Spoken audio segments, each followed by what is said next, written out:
A quiet street in suburban Minnesota, now the scene of a double murder investigation. Former Senate Speaker Melissa Hortman and her husband Mark were gunned down in their own home. Neighbours knew the couple well. John Sampson's daughter used to babysit for them. Very kind, very neighbourly, very intelligent, I guess is another word.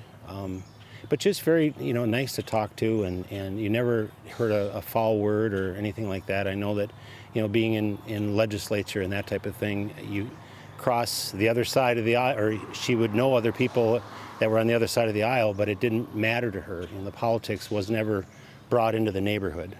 It was the second shooting in one night. State Senator John Hoffman had already been wounded alongside his wife.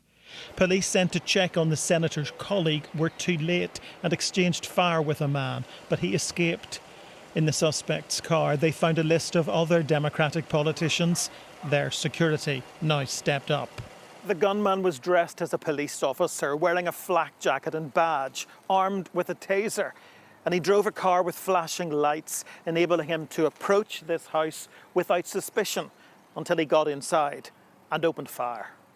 Police named the suspect as 57-year-old Vance Luther Bolter.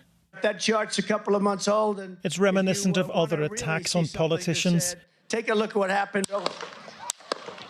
President Trump himself escaping an assassination attempt last year.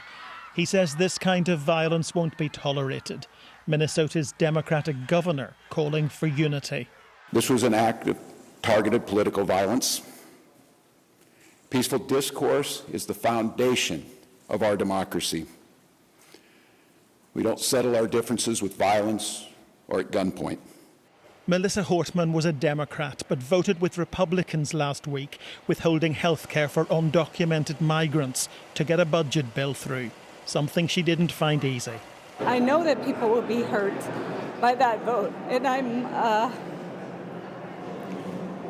we worked very hard to try to get a budget deal that wouldn't include that provision. Neighbours find the suggestion of political motivation for murder hard to comprehend. Nationally and stuff, things are very volatile in the political scene, and I just pray that that's not it here. You hoped it would never come here? I hoped it would never come anywhere near here, that anybody has to go through this type of tragedy. Whatever the motivation, 2 young people have lost their parents, and gun violence has again claimed lives in a deeply polarised America. David Blevins, Sky News in North Minneapolis.